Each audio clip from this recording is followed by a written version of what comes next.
يضلله فلا هادي له وأشهد أن لا إله إلا الله وحده لا شريك له وأشهد أن محمدا عبده ورسوله يا أيها الذين آمنوا اتقوا الله حق تقاته ولا تموتن إلا وأنتم مسلمون يا أيها الناس اتقوا ربكم الذي خلقكم من نفس واحدة وخلق منها زوجها وبث منهما رجالا كثيرا ونساء واتقوا الله الذي تساءلون به والأرحام إن الله كان عليكم رقيبا يا أيها الذين آمنوا اتقوا الله وقولوا قولا سديدا يصلح لكم أعمالكم ويغفر لكم ذنوبكم ومن يطع الله ورسوله فقد فاز فوزا عظيما أما بعد فأعوذ بالله من الشيطان الرجيم بسم الله الرحمن الرحيم تلك حدود الله ومن يطع الله ورسوله يدخله جنات تجري من تحتها الأنهار خالدين فيها وذلك الفوز العظيم ومن يعص الله ورسوله ويتعدى حدوده يدخله نارا خالدا فيها وله عذاب مهين رب اشرح لي صدري ويسر لي امري واحلل عقدة من لساني يفقهوا قولي رب زدني علما آمين. حمد اللہ کی بڑائی بڑائی تعریف توصیف اکیلے وحدہ لا شریک کے لیے اللہ کی رحمت و برکت نازل ہو انبیاء کرام پر خصوصاً آپ کے نبی پیارے نبی جناب محمد رسول اللہ صلی اللہ علیہ وسلم پر صحابہ کرام پر اور قیامت تک آنے والے مومنین پر.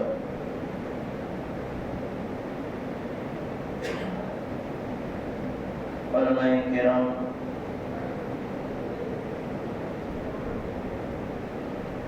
خصوصاً فضل الشیخ سلام اللہ مدنی حفظہ اللہ وتعالی بزرگوں دوستوں نوجوان ساتھیوں پردہ نشین ماں بہنوں آج کے اس درس کے لیے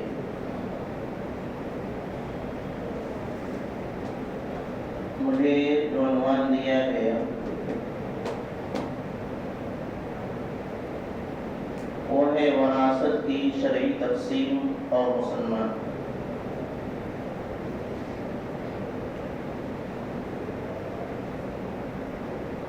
اس کا اجمالی مفہوم یہ کہ شریعت نے وراثت تقسیم کرنے کا کیا طریقہ بتایا ہے اور ہم مسلمان کیسے تقسیم کرتے ہیں.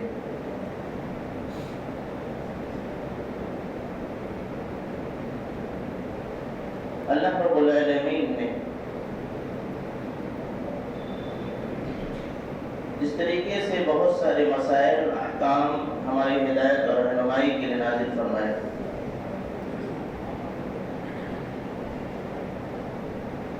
ویسے ہی وراثت سے متعلق بڑی تفصیل کے ساتھ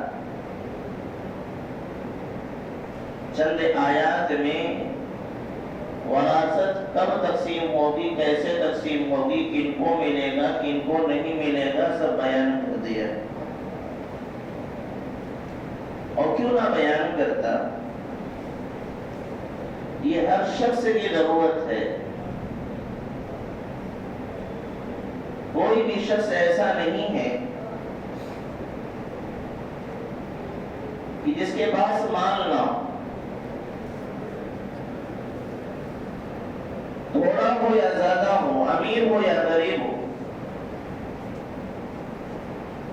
ہر شخص کے پاس الحمدللہ آج کے دور میں کچھ نہ کچھ مال رہتا ہے. دنیا میں جو فتنے ہیں عموماً اگر آپ دیکھیں تو اس کا ایک بنیادی سبب یہ مال ہے. یہاں جب موجود ہوں لوگ جن کا مال ہے وہ موجود ہے تو اختلاف ہو جا رہا ہے. لیکن جن کا مال ہو اس کا انتقال ہو جائے، مال موجود ہے لیکن کون وارث ہوگا، اگر اس کو اللہ رب العالمین نہ بیان فرماتا تب نہ جانے کتنے اختلاف ہوتے، کتنی قتلیں ہو جاتی۔ یہ ہر شخص کی ضرورت ہے، ہر گھر کی ضرورت ہے، ہر فرد کی ضرورت ہے۔ اللہ کے نبی جناب محمد رسول اللہ صلی اللہ علیہ وسلم نے ارشاد فرمایا، تعلموا الفرائض وعلموها، لوگوں وراثت یا علم حاصل کرو، جانو وراثت کیا ہے، کیسے تقسیم کی جائے گی، کن کو ملے گا، وعلموها، اور دوسروں کو بھی سکھلاؤ، فإني امرؤ مقبوض، میں ایک انسان ہوں، میری روح قبض کر لی جائے گی، مجھے موت آ جائے گی، وَإِنَّ الْعِلْمَ سَيُقْبَضُ، اور علم اٹھا لیا جائے گا، وَتَظْهَرُ الْفِتَنُ، فتنے ظاہر ہوں گے، حَتَّى يَخْتَلِفَ الْإِثْنَانِ فِي الْفَرِيضَةِ، یہاں تک کہ دو لوگ وراثت کے ایک مسئلے میں اختلاف کر بیٹھیں گے، وہ چاہیں گے کہ اس کا صحیح فیصلہ ہو جائے کہ یہ مال کس کو ملنے والا ہے، لا يجدان من يقضي بينهما، لیکن کوئی وہ دونوں کسی کو نہیں پائیں گے جو ان کا اس معاملے میں فیصلہ کر دے۔ نبی صلی اللہ علیہ وسلم نے یہ معاملہ بہت پہلے فرمایا تھا، یہ حکم بہت پہلے دیا تھا کہ لوگوں فرائض کا علم حاصل کر لو، وراثت کا علم حاصل کر لو، دوسروں کو بھی سکھلا دو، ورنہ کیا ہے، میری روح قبض کر لے جائے گی، مجھے موت آ جائے گی، علم اٹھ جائے گا، فتنے ظاہر ہو جائیں گے، حالات یہ بن جائیں گے کہ وراثت کے مسائل میں دو لوگ آپس میں اختلاف کریں گے اور چاہیں گے کوئی اسلامی اعتبار سے جو جانکار ہو اس کا فیصلہ کر دے، وہ ایسے فتح کو نہیں پائیں گے۔ آج کا یہ دور ہے، کتنے لوگ ہیں جو وراثت کے مسائل کو جانتے ہیں، آج عوام الناس میں سے اہل علم جو علماء ہیں ان میں سے معاف دیجیے گا، چونکہ ایک حقیقت ہے اس کو رکھنا چاہتا ہوں حدیث کی روشنی میں، علماء میں سے ایک بڑا طبقہ ہے جو وراثت کے علم سے غافل ہے۔ ایسا نہیں کہ ان کو معلومات نہیں، تھوڑی سی محنت کریں گے علم حاصل ہو جائے گا، لیکن ایسا ماحول بنا دیا گیا پڑھنے پڑھانے کے دور سے ہی بہت مشکل ہے، بہت مشکل ہے، بہت مشکل ہے، آپ نے کتاب پڑھائی نہیں، یہ مجھ سے نہیں ہو پائے گا، بہت مشکل کتاب ہے، یہ فن بہت مشکل ہے، اور لوگ پڑھا بھی رہے ہیں۔ ایک کام جو شروع کر دیا ہے کسی ادارے میں، ہمیشہ وہ کتاب اسی کے ہاتھ میں رہتی، بقیہ لوگ بہت مشکل ہے، بہت مشکل ہے۔ یہ صورتحال نبی صلی اللہ علیہ وسلم نے بہت پہلے بیان فرمایا تھا، علم حاصل کر لو وراثت کا، لوگوں کو سکھلا دو، میرا انتقال ہو جائے گا اور علم اٹھا لیا جائے گا، فتنے ظاہر ہوں گے اور دو لوگ وراثت کے مسائل میں اختلاف کریں گے اور چاہیں گے کوئی ہمارے درمیان فیصلہ کر دے، وہ ایسے کسی شخص کو نہیں پائیں گے، شریعت بات تقسیم کر دے۔ ابھی تو غنیمت ہے کہ کم از کم ادارے میں کوئی نہ کوئی عالم دین جو الحمدللہ ایسے موجود ہیں جو آپ کے مسائل کو حل کر سکتے ہیں، لیکن دھیرے دھیرے یہ مزید معاملہ ایسا ہے کہ اس میں کمی آتی چلی جا رہی ہے، اس کو تھامنے کی ضرورت ہے۔ کیا واقعی بہت مشکل ہے؟ کیا آپ لوگ نہیں سیکھ سکتے؟ میں بتاؤں، قرآن کریم میں 9 یا 10 آیت کریمہ ہے، زیادہ نہیں، 9 یا 10 آیت کریمہ ہے۔ سورہ نساء میں آیت نمبر 7 سے لے کر آیت نمبر 14 تک، اور سورہ نساء ہے کہ ایک دم آخری آیت کریمہ۔ اتنی آیات، صرف 9 آیات ہیں، ان کو اگر آپ سمجھیں، پڑھیں تو یہ جان لیں کہ وراثت کے تقریباً 90% مسائل پر آپ کو ایک ہو جائے۔ 9 آیات ہیں، 90% کی بات کی جا رہی۔ ہم بہت ساری چیزیں سیکھ جاتے ہیں، ہمارے بچے بہت ساری چیزیں سیکھ جاتے ہیں، اس علم کو بھی سنبھالنے کی ضرورت ہے، وراثت پر بولنے کی ضرورت ہے، وراثت پر سننے کی ضرورت ہے، وراثت پر عمل کرنے کی ضرورت ہے۔ اللہ رب العالمین نے اس نظام کو جب نازل فرمایا تو اس میں آپ اور چیزیں دیکھیے۔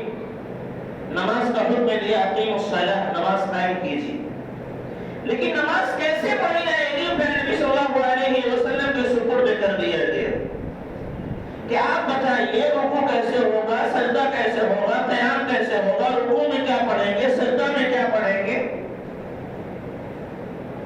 قوما میں کیا پڑھیں گے، تشہد میں بیٹھیں گے تو کیا پڑھیں گے، اور کیا ہوگا قرآن میں اقیموا الصلاۃ، اور اس کی پوری تفصیل کا نبی صلی اللہ علیہ وسلم بیان فرما رہے ہیں۔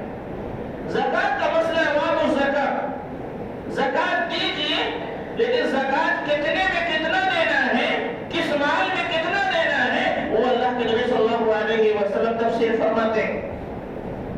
لیکن وراثت کا یہ مسئلہ ایسا ہے کہ جس کو اللہ رب العالمین نے خود بیان کر دیا ہے۔ ایسا نہیں ہے کہ اللہ کے نبی پر اعتماد نہیں کرنا، نہیں، یہ اہم معاملہ تھا، اللہ رب العالمین نے خود اس کو بیان فرمایا۔ ایک یا دو مسائل ہیں جو نبی صلی اللہ علیہ وسلم کے حدیث مبارکہ میں ہے اور آیات مبارکہ میں نہیں، ورنہ سب کے سب قرآن کریم میں انہی 9 یا 10 آیات کے اندر اللہ رب العالمین نے ذکر فرما دیا ہے۔ اللہ رب العالمین نے فرمایا فریضۃ من اللہ، یہ سب اللہ کی جانب سے فریضے ہیں کہ کس کو کتنا ملے گا، آدھا ملے گا، تیہا ملے گا، 2/3 ملے گا، 1/4 ملے گا، 8واں حصہ ملے گا، 6واں حصہ ملے گا، یہ سب اللہ کا متعین کرتا ہے۔ اس کی اہمیت کے پیش نظر اللہ رب العالمین نے یہ کام کیا۔ منصر میں اللہ ہے، اللہ کے رب العالمین کی جانب سے نازل کرتا ہے۔ ایک اور بات بتاؤں کہ اللہ رب العالمین نے جو طریقہ بتایا ہے وہ طریقہ یہ ہے کہ اسلام کے اندر انصاف سے کام لیا گیا، برابری سے کام نہیں لیا گیا۔ مساوات، برابری اور انصاف، عدل، دونوں میں فرق ہے۔ مساوات یہ ہے کہ 2 روپیہ مجھے ملا ہے، 2 روپیہ آپ کو ملے، 2 روپیہ انہیں بھی ملے، 2 روپیہ ان کو بھی ملے، 2 روپیہ بہن کو بھی ملے، 2 روپیہ بھائی کو بھی ملے، یہ ہے برابر۔ لیکن اللہ رب العالمین نے برابر سے تقسیم نہیں کیا، انصاف سے تقسیم کیا ہے۔ کون کتنے کا مستحق ہے، کس کو زیادہ لگ سکتا ہے، کون زیادہ استحقاق رکھتا ہے، اس کو زیادہ دیا گیا ہے، جو کم ہے وہ کم۔ اسی لیے وراثت کے معاملے میں بیٹے کو بیٹی کا ڈبل ملتا ہے، للذکر مثل حظ الانثیین، کہ بیٹے کو بیٹی کا ڈبل ملے گا۔ بیٹی کو اگر 1 روپیہ مل رہا ہے تو بیٹے کو 2 روپیہ ملے گا۔ کوئی کہہ سکتا ہے یہاں بیٹی کے ساتھ ظلم ہو رہا ہے، اس کو بتایا جائے یہ ظلم نہیں، یہ انصاف ہو رہا ہے۔ وجہ یہ ہے کہ بیٹا جو ہے اس کے پاس ذمہ داری زیادہ ہے، اس کے بعد جو ہے دوسروں کے اخراجات، دوسروں کو کھلانا پلانا، ان کا خرچ اٹھانا اس کی ذمہ داری، جبکہ بیٹی کی کوئی ذمہ داری نہیں سوائے کھانے پینے کی، اس کو دوسرے کھلائیں گے۔ اگر وہ بیٹی ہے تو باپ کھلا رہا ہے، باپ نہیں ہے تو بھائی کھلائے گا، شادی ہو گئی شوہر کھلائے گا، شوہر کا انتقال ہو گیا اولاد کھلائے گی، اس کو کمانا نہیں ہے۔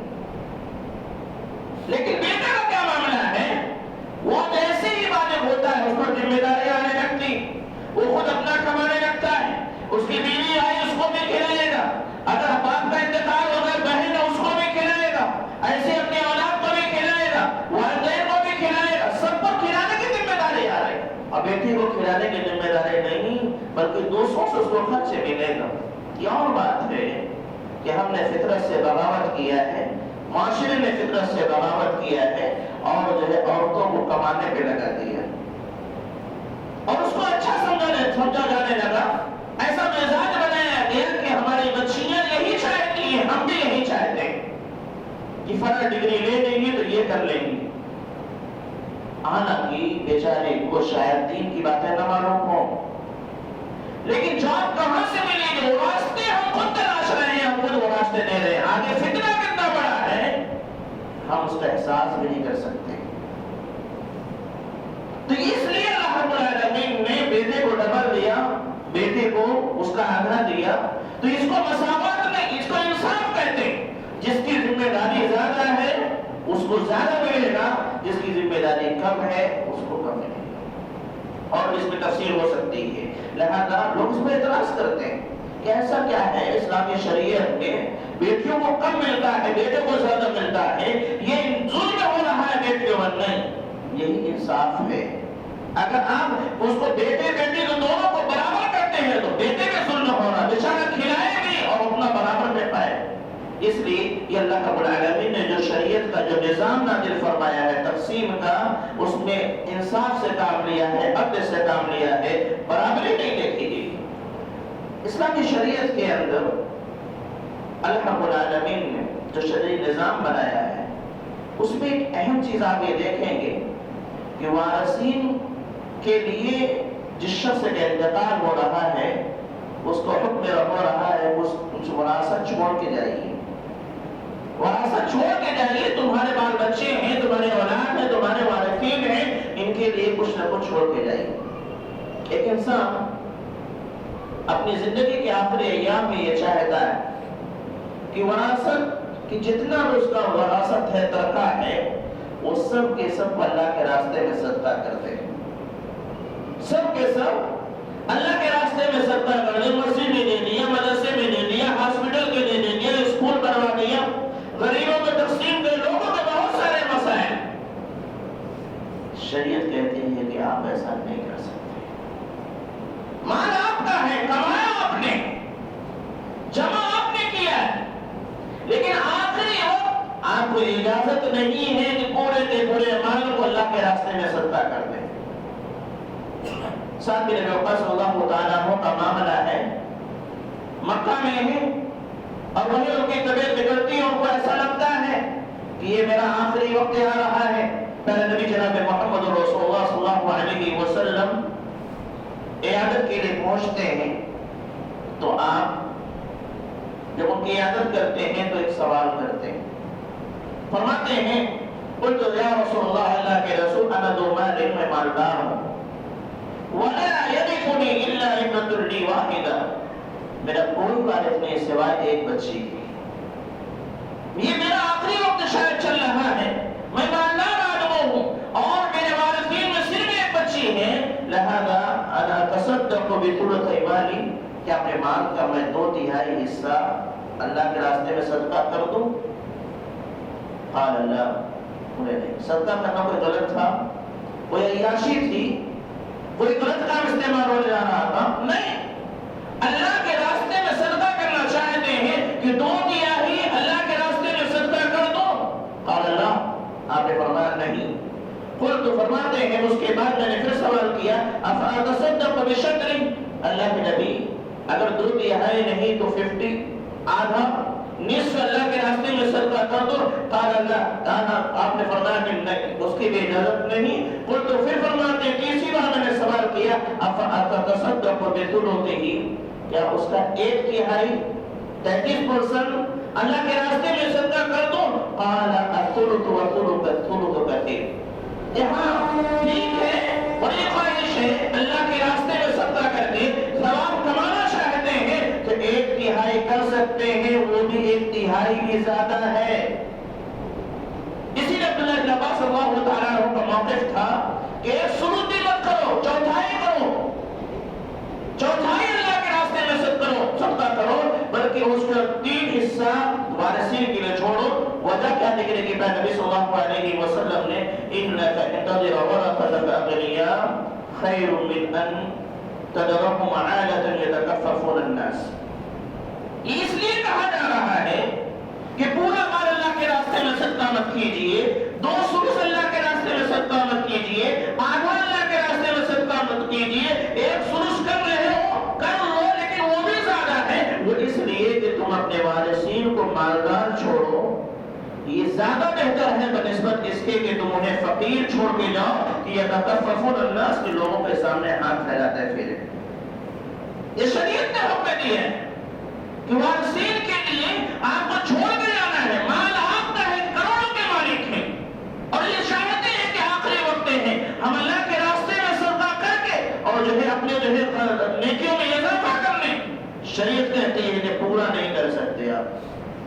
آپ صرف اور صرف جو ہے 1/3 1/3 کر سکتے ہیں، بس اس سے زیادہ نہیں۔ کیوں؟ اب وہ سمجھ لیجئے کہ آپ کو اتنا ہی رہ گیا، باقی اب دوسروں کو چھوڑ کے جائیں۔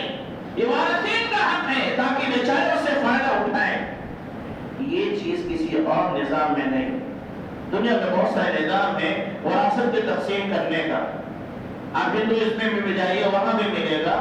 ایسے ہی دوسرے اور مذاہب کے اندر بھی وراثت کی تقسیم ہوتی، کوئی ایسا مذہب نہیں ہوگا جہاں وراثت تقسیم نہ ہوتی ہے، لیکن یہ چیز، یہ خصوصیت کہیں اور نہیں ملنے والی ہے۔ ان میں تو ایسا ہے کہ اگر پورا کا پورا کوئی دان کرنا چاہے دان کر سکتا، بلکہ اپنے آپ کو بھی دان کر سکتا ہے، اپنے دل مردے کو بھی دان کر سکتا ہے۔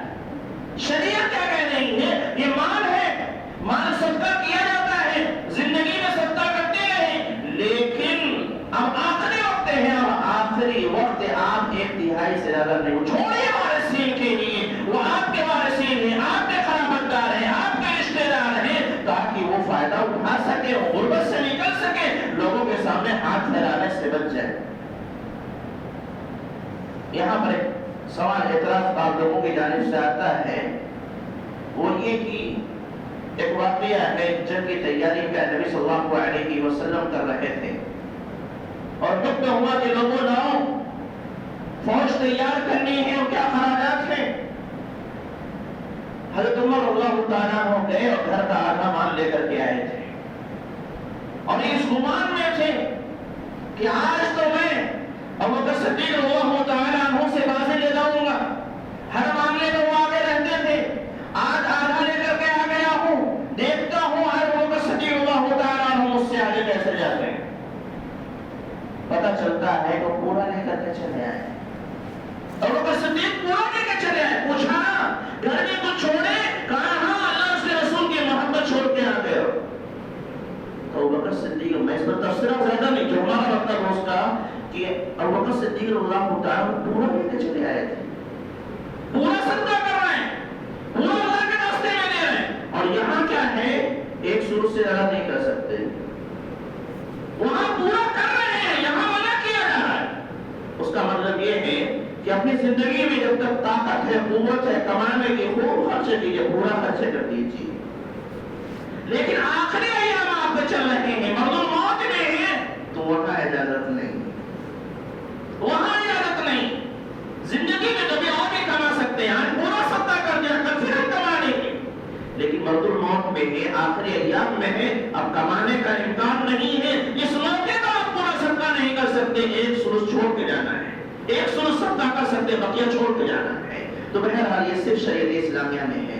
میرے بھائی میرے عزیزو، کہنا یہ ہے کہ جب اللہ رب العالمین نے پورا سسٹم بنایا کہ کس کو کتنا ملے گا، اور یہ 8-10 آیات کے اندر ہے، میں اس موقع پر پوری تفصیل آپ کے سامنے نہیں رکھ پاؤں گا کہ کس کو کتنا ملے گا۔ البتہ شریعت کے اعتبار سے تقسیم کرنا یا نہ کرنا، اس کے سلسلے میں کیا حکم ہے، کیا انعام ہے، کیا سزا ہے، اور دوسرا ہے کہ ہم مسلمانوں کے یہاں جو تقسیم ہو رہی ہے وہ کیا شریعت کے اعتبار سے ہو رہی ہے یا نہیں۔ اس میں توجہ دلانا چاہتا ہوں تاکہ آئندہ جب آپ کے یہاں اس طرح کا کوئی معاملہ ہو، اور ہر شخص کے یہاں ہوگا، تو کم از کم جہاں جہاں غلطیاں ہو رہی وہاں اصلاح کرتے چلے۔ اللہ رب العالمین نے قرآن حکیم کے اندر جو وراثت کے مسائل کو بیان فرمایا، 6 آیات میں اس کا تذکرہ فرمایا، 7ویں آیات میں پہنچ کے اللہ فرماتا ہے تلک حدود اللہ، یہ اللہ کے حدود ہیں، یہ اللہ کا متعین کردہ یہ قانون ہے، لہذا اس سے تجاوز مت کیجیے۔ تلک حدود اللہ، یہ اللہ کے حدود ہیں، ومن یطع اللہ ورسولہ یدخلہ جنات تجری من تحتها الانہار خالدین فیہا وذلک الفوز العظیم، یہ اللہ کے حدود ہیں۔ پر جو شخص وراثت کو تقسیم کرنے کے سلسلے میں اللہ کی اطاعت کرتا ہے اور رسول کی اطاعت کرتا ہے، یدخلہ جنات تجری من تحتها الانہار، تو اللہ رب العالمین اس کو باغات میں داخل فرمائے گا، ایسے باغات جس کے نیچے نہریں جاری ہیں، خالدین فیہا، وہ اس میں ہمیشہ ہمیشہ رہے گا، وذلک الفوز العظیم، اور یہ بڑی کامیابی انعام ہے۔ شریعت کے اعتبار سے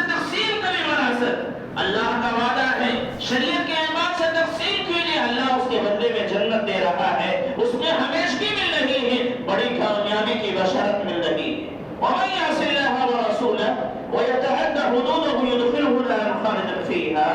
اور اگر کوئی شخص سے وراثت کی تقسیم میں اللہ اس کے رسول کی نافرمانی کرتا ہے، یعنی جیسا اللہ نے بتایا ویسا نہیں کرتا ہے، جیسے پیارے نبی صلی اللہ علیہ وسلم نے بتایا ویسا نہیں کرتا ہے، وَيَتَعَدَّ حُدُودَهُ، اور اللہ کے حدود کو پامال کرتا ہے، اللہ کے قانون کو پامال کرتا ہے، تو اللہ فرماتا ہے کہ ایسے بندے کو ہم جہنم میں داخل کریں گے اور وہ اس میں ہمیشہ رہے گا، وَلَهُ عَذَابٌ مُهِينٌ، اور اس کے لیے رسوا کن عذاب. دو آیات میں نے ذکر کیا، سورہ نساء کی 8 آیات ہیں جس شروع ایک ساتھ جو آئی ہیں، اس میں وراثت کے مسائل اللہ نے بیان فرمایا، ان کو اتنا ملے گا، ان کو اتنا ملے گا، ان کو اتنا ملے گا. وہ پورا طریقہ بیان کرنے کے بعد اللہ فرماتا ہے تلک حدود اللہ، یہ اللہ کے حدود ہیں، اور جو اللہ کے حدود کا خیال کرے، اللہ اس کے رسول کی اطاعت کرے، وراثت کے تقسیم کے سلسلے میں اس کے لیے جنت ہے، ہمیشہ ہمیں اس میں رہنے والا ہے، اور جو نہ کرے اس کے لیے جہنم ہے.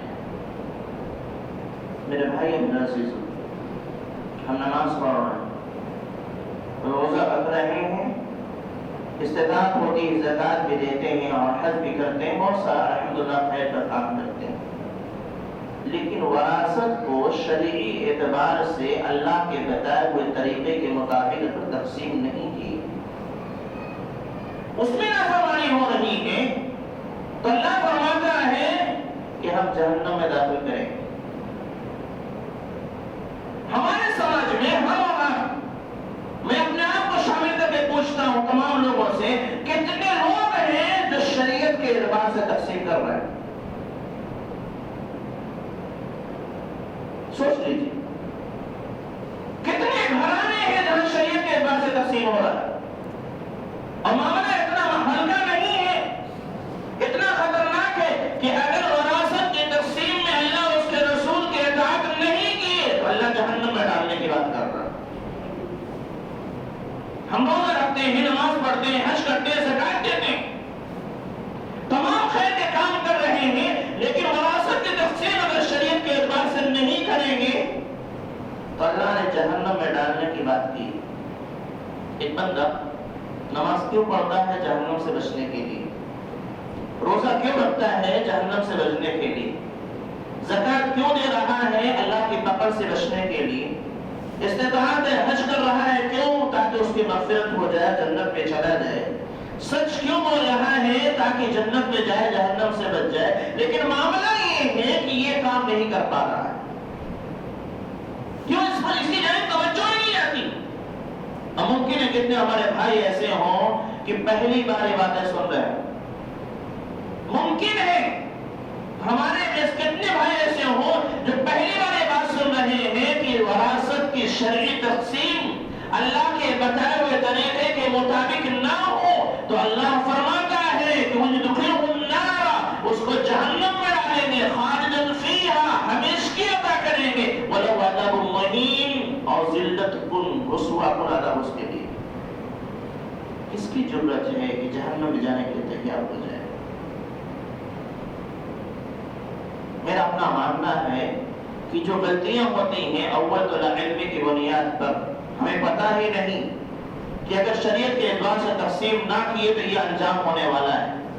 اور دوسرے ایک ایمان کا لالچ بھی ہے، ایسی ایمان کی لالچ کہ جس کی وجہ سے ہم دبا کے بیٹھ جاتے ہیں، یا جس کو موقع ملتا ہے وہ دبا کے بیٹھ جاتا ہے. چند مسائل میں آپ کے سامنے میں رکھتا ہوں کہ دیکھیں یہاں کس کس طریقے سے لوگوں کے یہاں غلطیاں ہو رہی ہیں.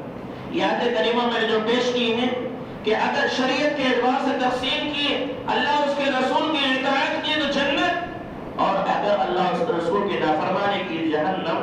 اس آیت کریمہ کو بہت سارے احباب، اہل حدیث احباب، علماء دین پیش کرتے ہیں اللہ اس کے رسول کی اطاعت کرو تو جنت میں جاؤ گے، اللہ اس کے رسول کی نافرمانی کرو تو جہنم میں جاؤ گے.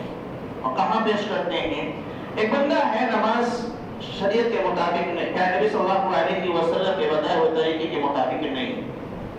آپ نے دیکھا ان کو سمجھایا کہ ان کا قیام، ان کا رکوع، ان کا سجود کیا نبی صلی اللہ علیہ وسلم کے طریقے کے مطابق نہیں. آپ ان سے کہتے بھائی نبی صلی اللہ علیہ وسلم نے سجدہ ایسے کیا ہے، رکوع ایسے کیا ہے، قومہ ایسے کیا ہے، وہ بندہ نہیں مانتا تو آپ فرض سے آیت کریمہ پیش کرتے ہیں. کیا جو اللہ اس کے رسول کی اطاعت کرے گا، رسول کی بات مانے گا، وہ جنت میں جائے گا، جو نہیں مانے گا جہنم میں جائے گا. یقیناً اس آیت کریمہ کو آپ وہاں پیش کر سکتے ہیں.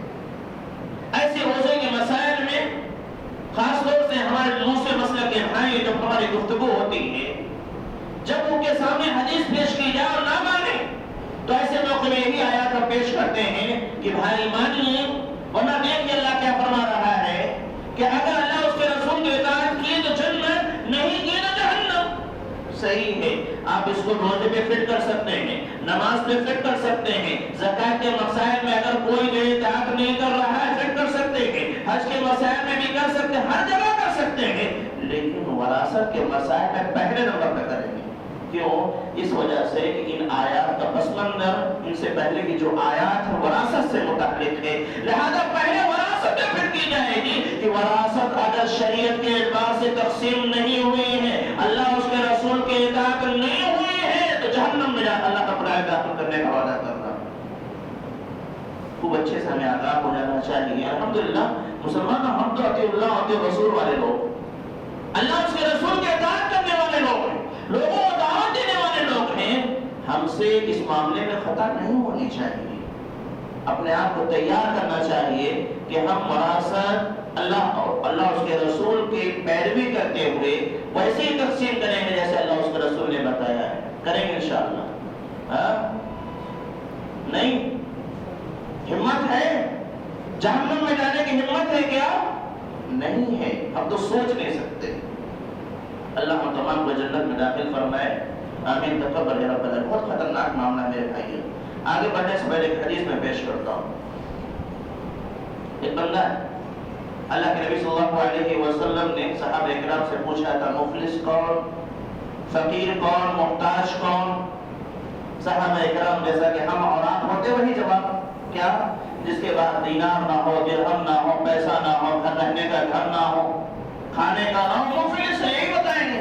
نبی صلی اللہ علیہ وسلم نے فرمایا نہیں، میری امت کا مفلس اور فقیر اور محتاج وہ شخص ہے جس کے پاس نماز، روزہ، حج، زکات کی وجہ سے نیکیوں کے اکٹھا ٹھہرا ہو رہا ہے.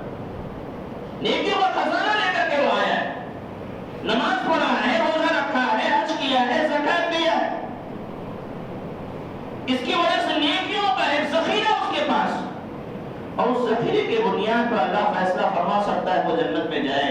نیکیاں بہت ساری، لیکن پتہ یہ چلا کہ لوگوں پہ لائن لگی ہے، کسی کو گالی دی ہے، کسی کو تھپڑ مارا ہے، کسی کو قتل کیا ہے، کسی کا مال لیا ہے، کسی میں الزام لگایا ہے. یہ لائن لگی ہوگی.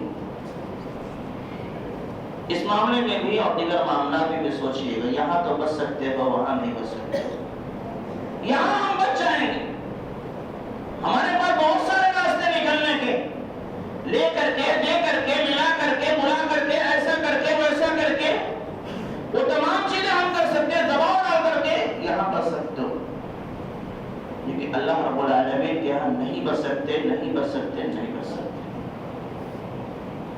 اللہ رب العالمین انصاف کرے گا اور وہاں دینا ہے.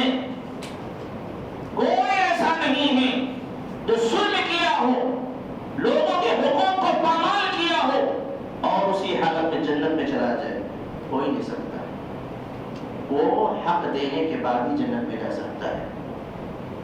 اب بہت سارے لوگ ہوں گے اس حالت میں آئے، جنت میں جانے والے، لیکن لوگ آ گئے. اللہ انہوں نے مجھ کو گالی دی، اب کیا کریں گے؟ تم بھی گالی دو؟ نہیں. یہاں سیدھا معاملہ ہے کہ ان کی نیکیاں نکالیے، ان کو دے دیجیے. گالی دینے والے کو گالی کے اعتبار سے اللہ رب العالمین یہ سزا سنائے گا، جس کو گالی دیو ہو اتنا ان کے نیکیوں میں سے نکال کے دے دیجیے. دیا گیا. دوسرا کھڑا ہے، اللہ مجھ کو انہوں نے الزام لگایا ہے، اچھا انصاف، ان کی نیکیاں اٹھائیے، جس پر الزام لگا اس کو دے دیجیے. اللہ انہوں نے مجھ کو قتل کیا تھا، اچھا نیکیاں اٹھائیے، جس کو قتل کیا اس کو دے دیجیے. اللہ انہوں نے میرا مال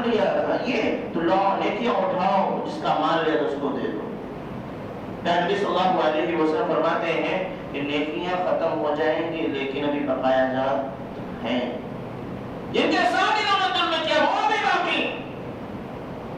اللہ فرمائے گا کہ ابھی بھی مطالبہ کرنے والے موجود ہیں، تو یہ کام کرو، ان کی برائیاں اٹھائی اس بندے کی برائی میں ڈال دیجیے۔ نیکیاں ختم ہو گئی۔ نیکیاں کون سی تھی؟ نماز کی تھی، روزہ کی تھی، حج کی تھی، زکات کی تھی، بہت سارے خیر کے کام تھے، ہاسپٹل بنائے تھے، مسجد بنائے تھے، مدرسے بنائے تھے، بہت سارے اچھے اچھے کام کیے، اس کی نیکیاں تھیں، لیکن وہاں سب ختم، گرا دی گئی۔ انصاف ہو رہا ہے، وہ سب سے بڑی عدالت ہے، مسلمانوں سے کوئی نہیں بچ سکتا ہے، مسلم ہو کے غیر مسلم میں کوئی نہیں بچ سکتا ہے، دلا دے گئے۔ لیکن ابھی بھی لوگ باقی ہیں، تو یہ حکم ہوگا کہ اب پلٹ دیجیے، ان کی برائیاں ان کو کر دیجیے تاکہ برائیاں ان کی کم ہو جائے۔ اس طرح یہ بندہ جو ابھی جنت میں جانے کا مستحق قرار پا رہا تھا، ابھی جہنم میں جائے گا۔ ہمارا اور آپ کا کیا حال ہوگا جب حدیثیں پیش کی جائے، یہ واقعات جب بیان کیے جائیں، تو اس کو عمومی مت کیا کیجیے گا، میں پہلے بھی کہا ہوں کہ ایسے بیان کیا جا رہا ہے، حدیث میں آیا ہے، بلکہ اس اعتبار سے لیجیے کہ ہمارا کیا ہوگا۔ ہمیں اس لیے سنایا جا رہا ہے کہ اپنے آپ کو اس میں تولیں کہ ہم کہاں کھڑے ہوئے ہیں۔ میرا کہنا یہ ہے کہ وراثت اگر صحیح معنوں میں تقسیم نہیں ہوئی ہے، اس کا مطلب یہ ہے کہ دوسرے کا مال کسی اور کے پاس پہنچ گیا ہے، کسی کا مال کسی اور کے پاس پہنچ گیا ہے، آج وہ نہیں پہنچ پا رہا ہے، کل قیامت کے دن وہ بول اٹھے گا۔ پتہ نہیں آپ کا بھائی دوسری لائن میں ہو، آپ کی بہن بھی اسی لائن میں ہو، آپ کی ماں بھی اسی لائن میں ہو، آپ کے نئے رشتے دار بھی اسی لائن میں ہو، جس کو آپ نے سمجھا ہی نہیں تھا ان کا بھی کوئی مال۔ ابھی چند مسائل ایسے آئیں گے کہ ہمارے سماج میں سمجھا ہی نہیں آتا کہ کیا وراثت میں ان کو بھی حصہ ملے گا۔ وجہ یہی ہے کہ ہم نے شریعت کے اعتبار سے تقسیم نہیں کی ہے۔ مسلمانوں تھوڑا سا بیدار ہو جائیں گے، اپنا محاسبہ کیجیے۔ دنیا چند روزہ ہے، زیادہ دن نہیں رہنا ہے، لیکن وہ ہمیشہ کا معاملہ ہے، اور وہاں کوئی بچ نہیں سکتا، نہ ہم بچ سکتے ہیں نہ آپ بچ سکتے ہیں۔ جس کو اللہ بچائے وہی بچ سکتا ہے۔ اللہ تو ہم تمام کو بچا لے، آمین تقبل رب العالمین۔ آئیے، جب یہ بات ہم نے سن لیا کہ شریعت کے اعتبار سے تقسیم کیے تو جنت، اور شریعت کے اعتبار سے نہیں کیے تو جہنم۔ یہ آیت کریمہ دو آیات میں اللہ رب العالمین نے فرمایا۔ میں پیش کرتا ہوں اپنے سماج کے اندر وراثت کیسے تقسیم ہو رہی ہے۔ سب سے پہلی چیز، غلطیاں کہاں ہو رہی آج کا مسلمان؟ اول تو وراثت تقسیم ہی نہیں ہوتی۔ ایک حکم اللہ نے دیا ہے وراثت تقسیم کیجیے، اور ہمارے سماج میں بہت سارے ایسے گھرانے ہیں جہاں وراثت تقسیم ہی نہیں ہوتی۔ تو جو وراثت تقسیم نہ کرے وہ اللہ کی نافرمانی کر رہا ہے کہ نہیں کر رہا ہے؟ اللہ نے کہا تقسیم کر دو، اسی لیے احکام نازل فرمائے ہیں، جس کا حق ہے اس کو دے دو، الحق الفرائض باہلیھا، جس کا جو حق بنتا ہے اس کو دے دیجیے، اللہ نے حکم دیا ہے۔ اب جو ہے کچھ لوگ ایسے ہیں، کچھ خاندان ایسے ہیں کہ جہاں وراثت تقسیم نہیں ہوتی، یہ بانٹنے کے سلسلہ جلدی کر لیجیے ایک دم فٹافٹ، تاکہ بیچ میں ڈسٹرب نہ ہونے پائے۔ اللہ نے حکم دیا ہے کہ فرائض تقسیم کیجیے۔ میں یہ کہہ رہا ہوں کہ بہت ساری جگہوں پر وراثت تقسیم ہی نہیں ہوتی۔ اگر اللہ کا حکم ہے تو وراثت تقسیم کرو، اور کچھ گھرانے ایسے ہیں جہاں تقسیم نہیں ہوتی، تو یہ گناہ کا کام ہو رہا ہے کہ نہیں ہو رہا ہے؟ یہ اس آیت کریمہ کے ضمن میں آئے کہ نہیں، ومن یعص اللہ ورسولہ ویتعد حدودہ یدخلہ نارا خالدا فیہا، جو وراثت کے تقسیم کے معاملے میں اللہ اس کے رسول کی نافرمانی کرے، اللہ کے حدود کو پامال کر۔ اللہ نے کہا دو سب کو نہیں دے رہے۔ آپ کہیں گے کہاں پہ تقسیم ہو رہی ہے؟ یقیناً نہیں ہو رہی۔ جو ہمارے یہاں مشترکہ نظام ہے خاندان کا، بڑی اس سے ہم لوگ کہتے ہیں ہمارے 4 نسل سے آج تک جو بٹوارا نہیں ہوا ہے، بڑے فخر سے کہتے ہیں 4 نسل سے ہم لوگ مل جل کے ایسا رہ رہے ہیں کہ بٹوارا ہی نہیں ہوا۔ جھوٹ بولتے ہیں آپ، کیا ہمارے میں کوئی اختلاف ہی نہیں ہوا؟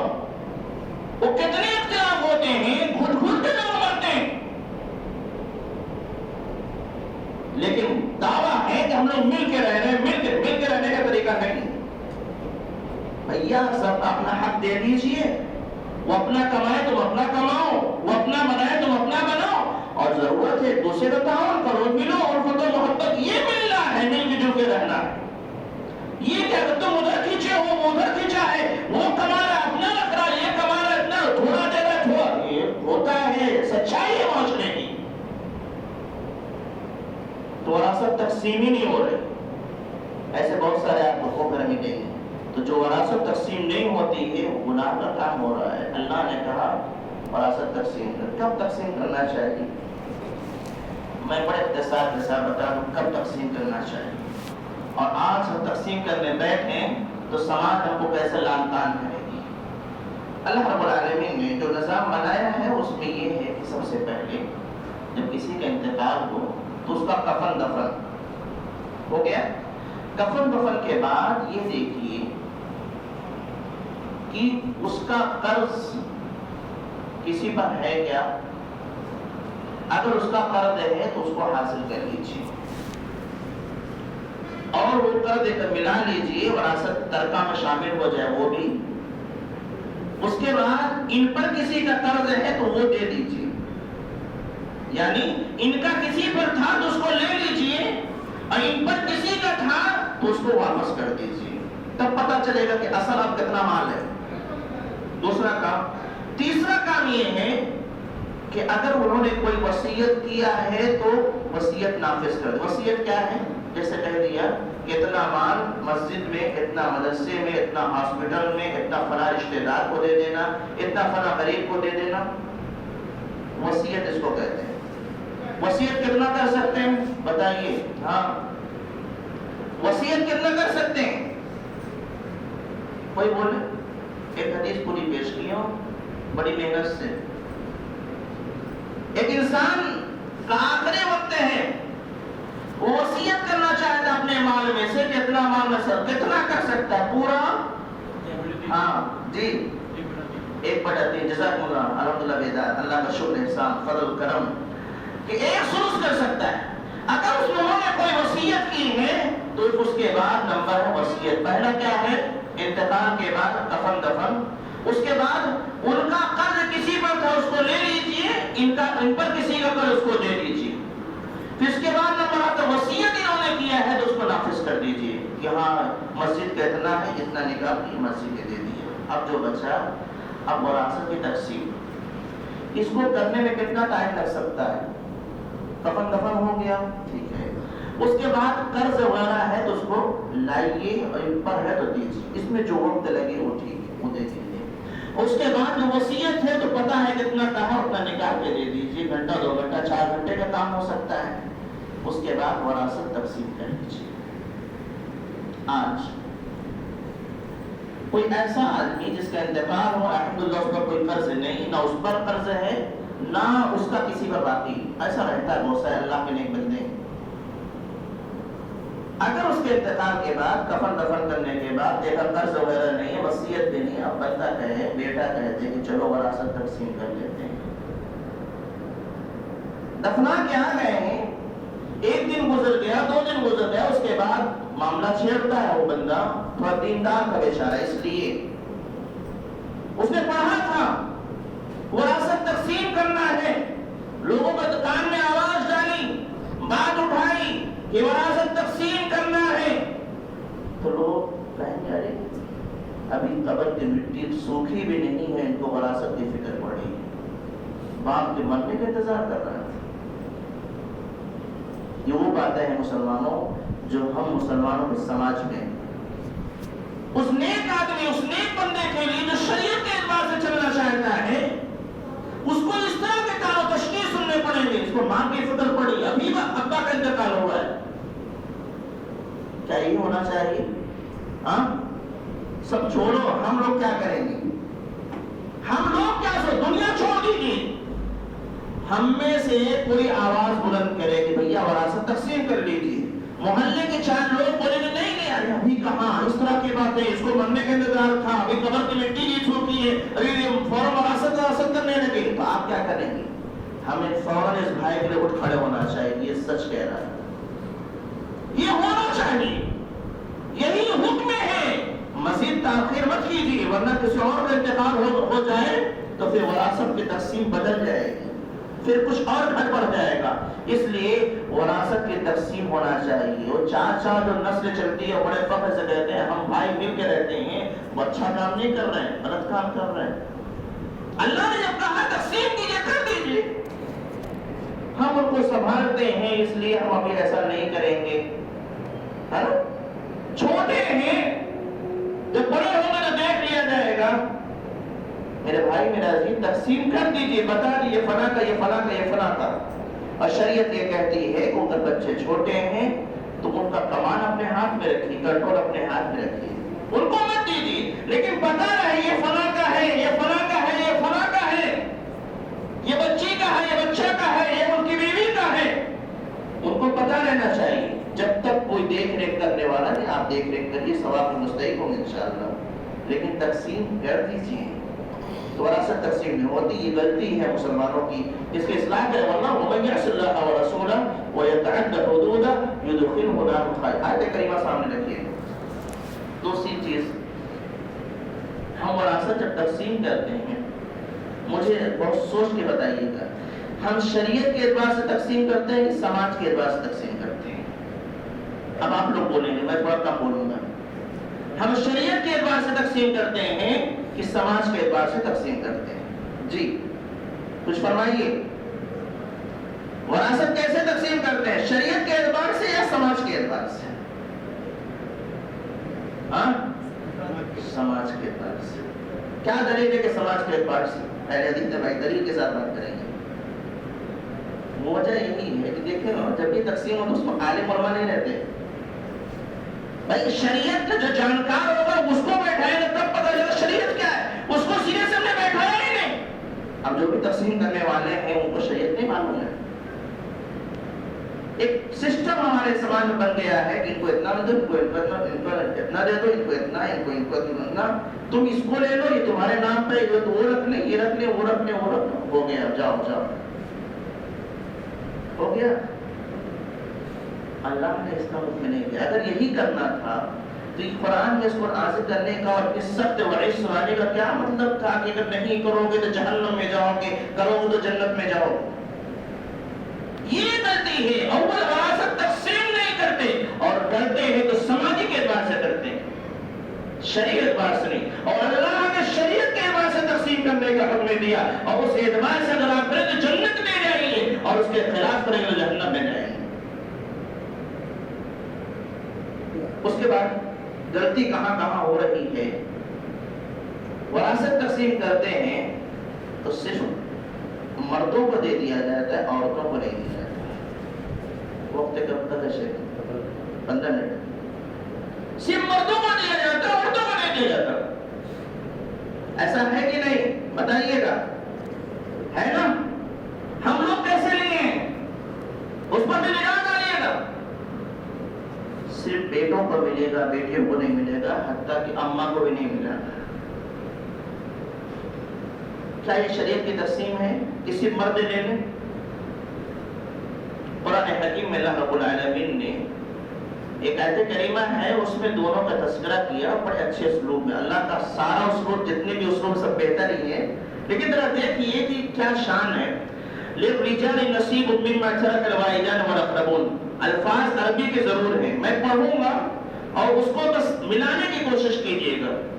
لِلرِّجَالِ نَصِيبٌ مِّمَّا تَرَكَ الْوَالِدَانِ وَالْأَقْرَبُونَ۔ اس کا ترجمہ ہوتا ہے مردوں کے لیے حصہ ہے جو کچھ ان کے والدین اور قرابت دار چھوڑ کے مرے۔ لِلرِّجَالِ نصیب یاد رکھیے گا، مِّمَّا تَرَكَ الْوَالِدَانِ اور وَالْأَقْرَبُونَ، یہ پہلی ہے۔ اسی آیت کریمہ میں ہے وَلِلنِّسَاءِ، آگے پوری آیت وہی جو اوپر تھی، وَلِلنِّسَاءِ نَصِيبٌ مِّمَّا تَرَكَ الْوَالِدَانِ وَالْأَقْرَبُونَ۔ ایک دم سیم معاملہ ہے، جیسے مردوں کے لیے حصہ ہے جو کچھ ان کے والدین یا قرابت دار چھوڑ کے مرے، لِلنِّسَاءِ عورتوں کے لیے بھی حصہ ہے جو کچھ ان کے والدین اور قرابت دار چھوڑ کے مرے۔ وہ حصہ کم زیادہ ہو سکتا ہے، مال معاملہ جتنا بھی ہے سب کا یہی معاملہ ہوگا، عورت کا بھی ہے اور مرد کا بھی ہے۔ تو اگر کوئی شخص صرف مردوں کو دیتا ہے شریعت کے خلاف یا شریعت کے مطابق، بولیے، اگر صرف مردوں کو ملتا ہے تو شرعی تقسیم ہے یا غیر شرعی تقسیم ہے؟ اگر شرعی ہے تو جنت لے جائے گی اور غیر شرعی تو جہنم۔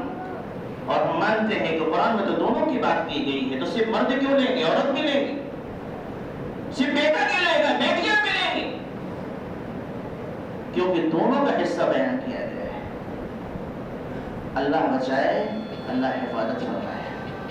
ہم سے غلطیاں بہت ہو رہی ہیں اور ہم نے مختلف وجوہات کی بنیاد پر یہ طے کر لیا ہے کہ عورتوں کو حصہ نہیں ملے گا، بہنوں کو حصہ نہیں ملے گا، کیونکہ ہم نے ان کو جہیز میں ایک غیر شرعی کام ہم نے کر دیا ان کے لیے، ایک ناجائز کام ہم نے ان کے لیے کر دیا پہلے سے، تو ایک ناجائز کام یہ کریں گے، وراثت میں حصہ نہیں دیں گے۔ ایک ناجائز کام کیا ہے جہیز دے کر کے یا مان کر کے، پروان چڑھا کر کے، اور دوسرا ناجائز کام آپ کیا کرنے جا رہے ہیں کہ آپ وراثت نہیں دیں گے۔ یعنی ایک غلطی وہاں ہوئی، اس غلطی کو دوسری غلطی یہاں آپ کرنے جا رہے ہیں۔ میرا سوال یہ ہے کہ جہیز جو ہم دیتے ہیں یا لیتے ہیں، کیا مسئلہ ہے وہ چھوڑیے، اس بچی کو اگر ملا ہے یا دینا پڑا ہے تو کیا اس کی وجہ سے اس کی وراثت اس سے اس کو محروم کر دیا جائے گا؟ یہ ممکن ہے؟ اس کا حق ختم؟ ماں بہنیں موجود ہیں، میں کہوں گا لڑے اپنے بھائیوں سے، اپنے حق لینے کے جائیں، ان کا حق ہے۔ شریعت کے اعتبار سے بھی، ہندوستانی قانون کے اعتبار سے بھی نام چل رہا ہے، NRC کا مسئلہ چل رہا ہے، بہت سارے بہنوں کا معاملہ آیا سکتا ہے، اللہ بچائے، ان کا نام کہیں نہیں، باپ کی جائیداد میں بھی نہیں ملا، ادھر شوہر نے تب چلے یہاں بھی نہیں ملا، جائے کہاں؟ کہیں نام نہیں چل سکا ان کا۔ شریعت سے ہم نے بغاوت کی ہے، ان کا حق ملنا چاہیے۔ اب تو قانون بن گیا ہے، کسی کا انتقال ہو تو دونوں پہ چڑھتا ہے، نام خود بخود چڑھ جاتا ہے، اولاد جتنی ہے مدکر یا مؤنث سب کو مل جاتا ہے۔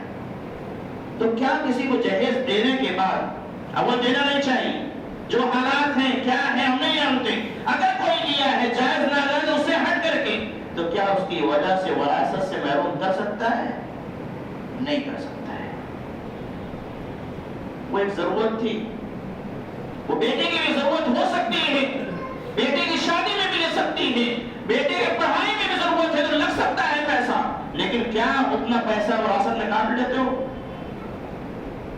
ایک بیٹے کو آپ نے پڑھایا ہے، 10 لاکھ روپے لگے اس کے پڑھائی میں، کل وراثت جب تقسیم ہوگی تو کیا اس بیٹے کو محروم کریں گے؟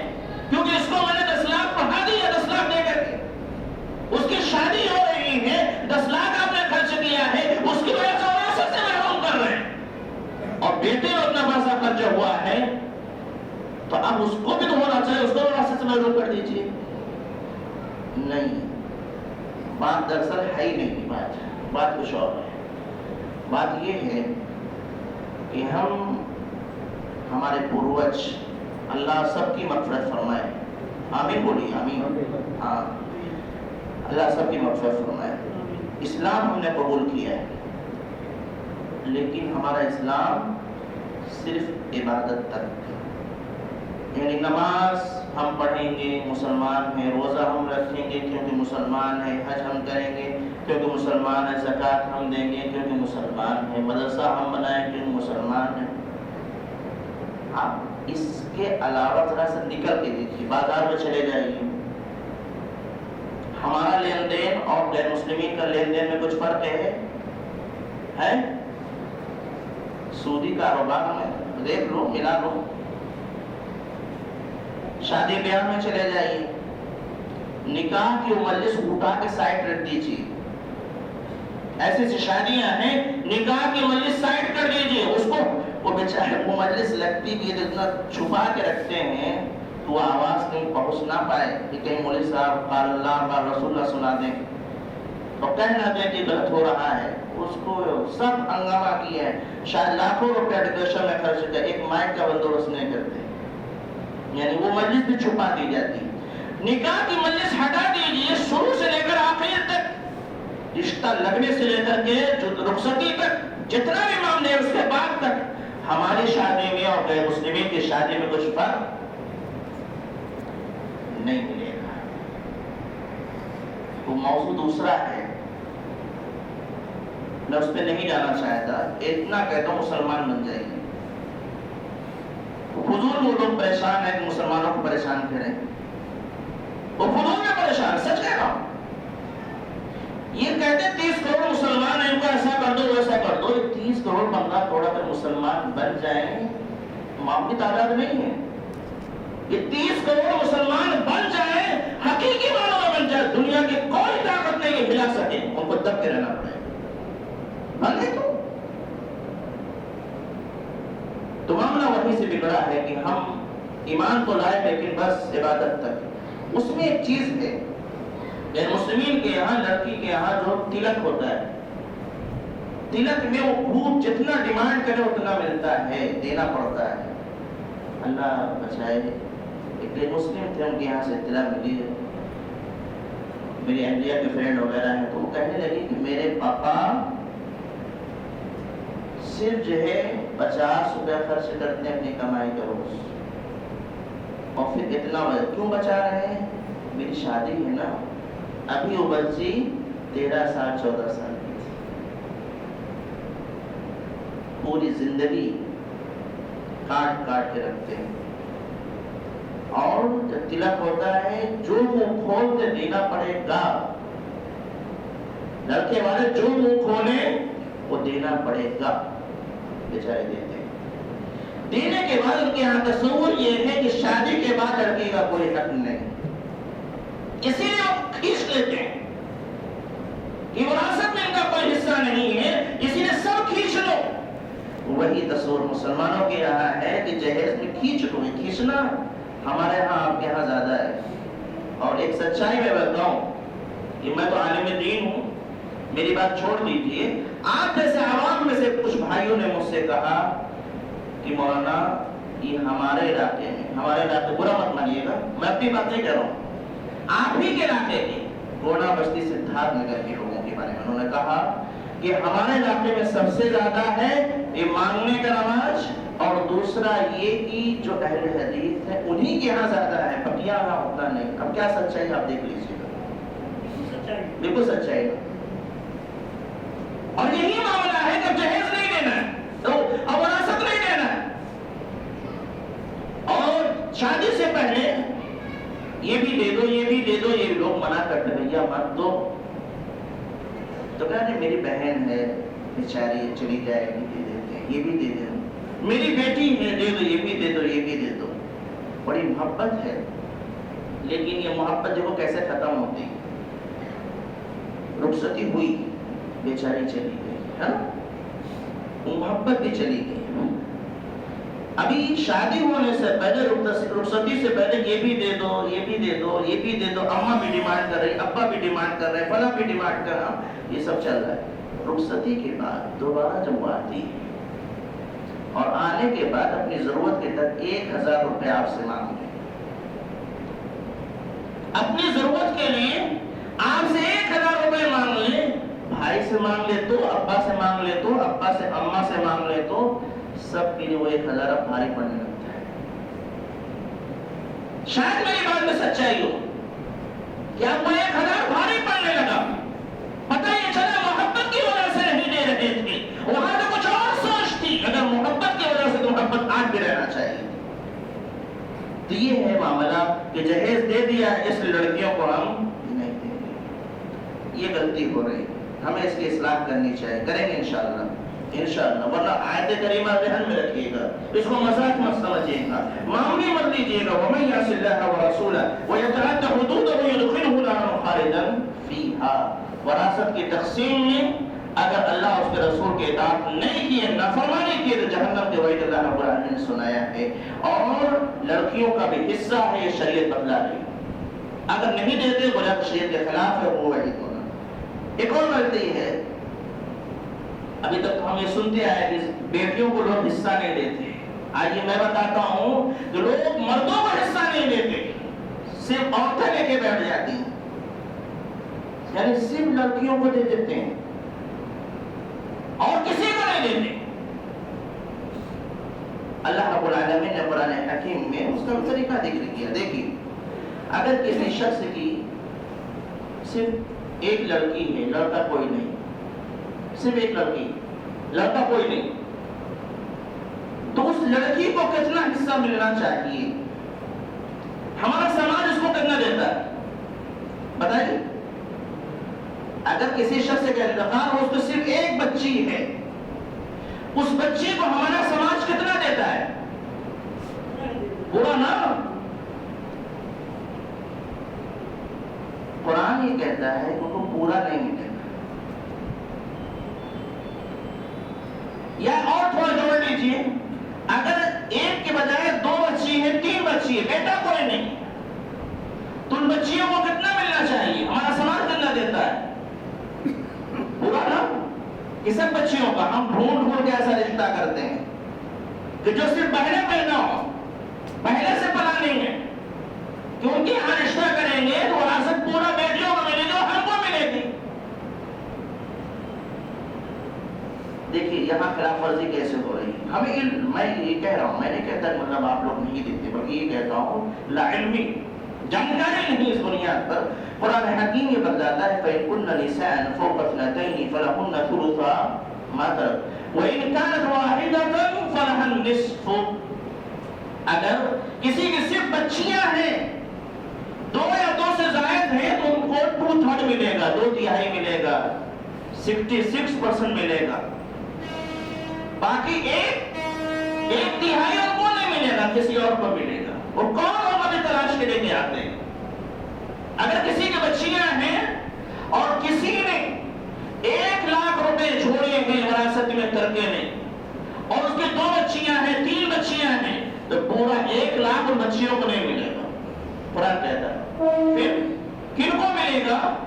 اس میں سے 66,000 ان بچیوں کو مل جائے گا، 2 یا 2 سے زائد ہے تو 66,000 66,500 جو بھی ہے، باقی کسی اور کو ملے گا۔ ہمارا سماج کیا کرتا ہے؟ پورا 1 لاکھ اس کو دے دیتا ہے، اور اگر بچی ایک ہے، صرف ایک بچی، اس کی بہن نہیں، بھائی بھی نہیں، تو اس کو قرآن کہتا ہے وَإِن كَانَتْ وَاحِدَةً فَلَهَا النِّصْفُ، اس کو کتنا ملے گا؟ آدھا۔ بس 1 لاکھ میں 50,000 اس کا، بس اس کا نہیں۔ یہ اگر 1 لاکھ پورا کا پورا ان کو دے رہے ہیں تو کسی اور کا حق دے رہے ہیں۔ یہ ہے غیر شرعی تقسیم، ہمیں معلوم نہیں ہے۔ وَمَن يَعْصِ اللَّهَ وَرَسُولَهُ وَيَتَعَدَّ حُدُودَهُ يُدْخِلْهُ نَارًا خَالِدًا فِيهَا، جو وراثت کی تقسیم میں اللہ اس کے رسول کی نافرمانی کرے گا، اللہ کے حدود کو پامال کرے گا، اس کے لیے جہنم۔ تو یہ میں نے کہا نا کہ صرف ابھی تک یہ چل رہا تھا کہ مرد لوگ لے لیتے ہیں، لڑکیوں کو نہیں دیتے۔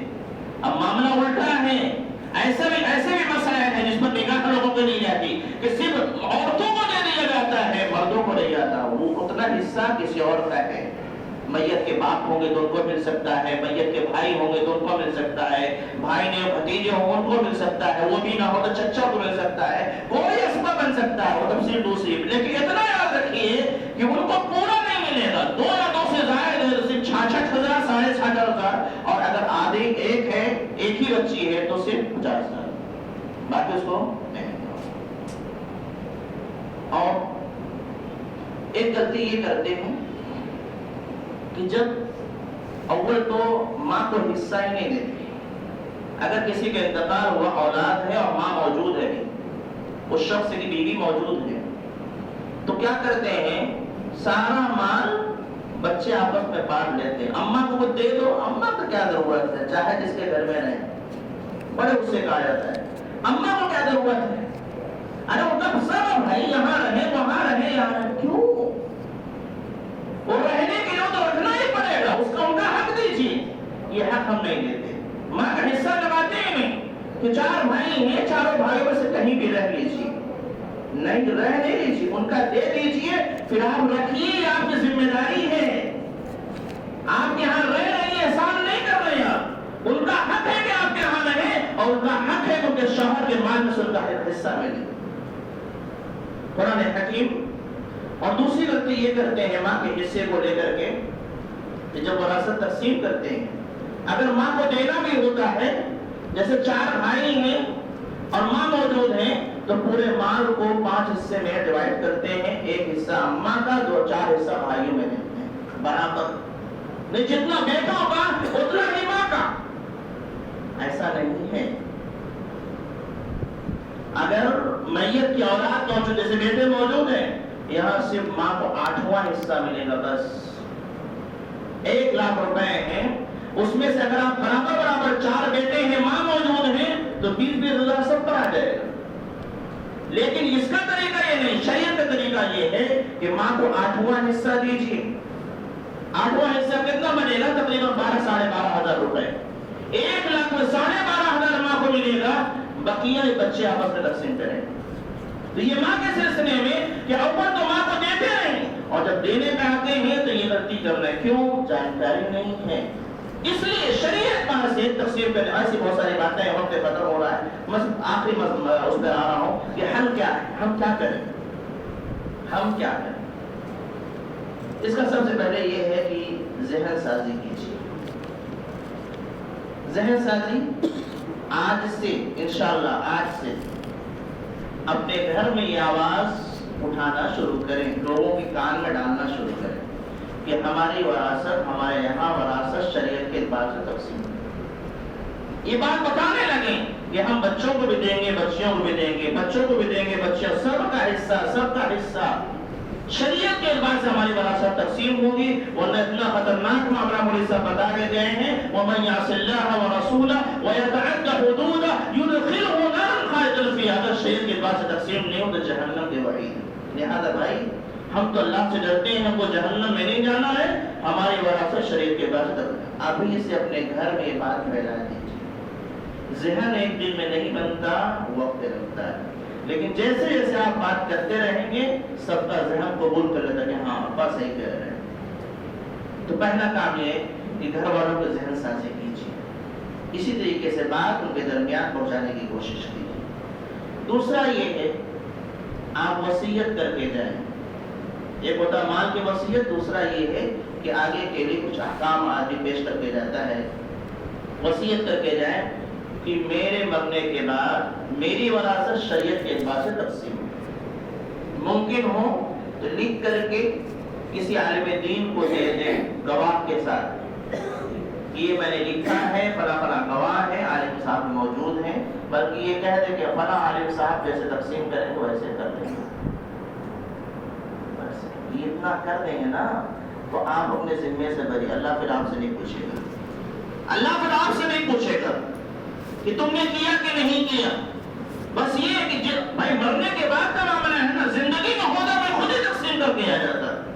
مرنے کے بعد کا معاملہ تبھی ترکہ بنتا ہے. لہذا میں وصیت کر کے آ گیا ہوں. ایک صاحب نے ایسا کیے، مرنے سے پہلے ایک ورقہ بھجوائے، اس میں یہ باتیں لکھی تھیں کہ شریعت کے اعتبار سے تقسیم کیا جائے.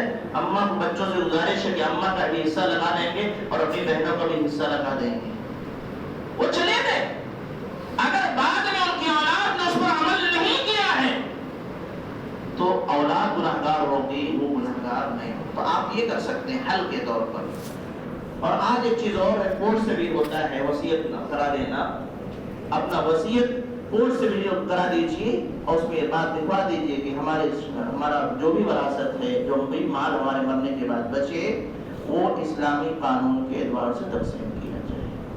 اور ہمارے تمام ورثہ اس پر اتفاق رکھتے ہیں اور یہ کرا دیں گے انشاءاللہ. کوئی حرج کی بات نہیں ہے. الہ کرنے سے توفیق دے، ہمیں کتاب و سنت مطابق زندگی گزارنے والا بنا. الہ ہر معاملے میں ہمیں شریعت پر چلنے والا بنا، کتاب و سنت پر عمل کرنے والا بنا. مالی معاملات ہوں یا دینی معاملات ہوں، تمام معاملات میں بار الہ ہمیں اپنی اطاعت کرنے والا بنا. یہ وراثت کا جو مسئلہ ہے معاشرہ اس سے غافل ہے، ہر میں بیداری پیدا فرما دے اور ہم تمام کو شریعت کے روح سے اس کی تقسیم کرنے اور لوگوں کے ذہن سازی کرنے کی توفیق عطا فرما.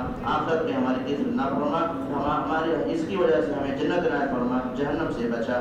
آمین. تقبل رب العالمین. السلام علیکم ورحمۃ اللہ وبرکاتہ.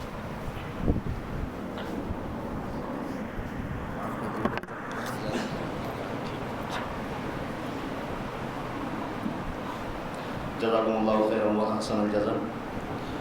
سامعین اکرام، اللہ رب العالمین سے دعا ہے کہ اللہ رب العالمین یوسف کو مزید توفیق دے، عنایت دے اور ان کے الفاظ کو قبول فرمائے. موضوع ایسا تھا کہ اس پر ہم مزید سننا چاہتے لیکن وقت کی تنگ دامنی کی بنا پر ہم مجبور تھے کہ مزید موضوع کو مزید وقت لے سکیں. سامعین اکرام، اللہ کے رسول صلی اللہ علیہ وسلم نے حدیث میں ارشاد فرمایا ہے کہ تعلموا الفرائض وعلموها فإنها نصف العلم.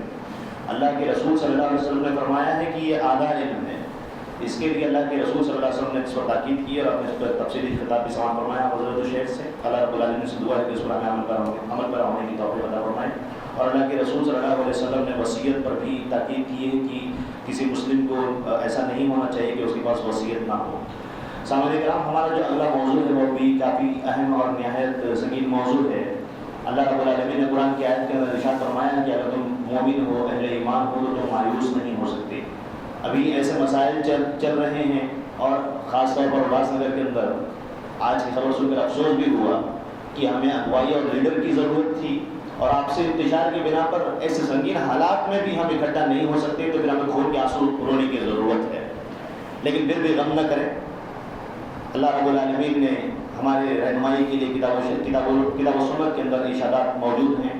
میں فضل الشیخ صاحب سے درخواست اور گزارش کروں گا جن کا موضوع سخن ہے، غم نہ کریں، وہ آئیں اور اس موضوع پر کچھ فرمائیں. السلام علیکم ورحمۃ اللہ وبرکاتہ.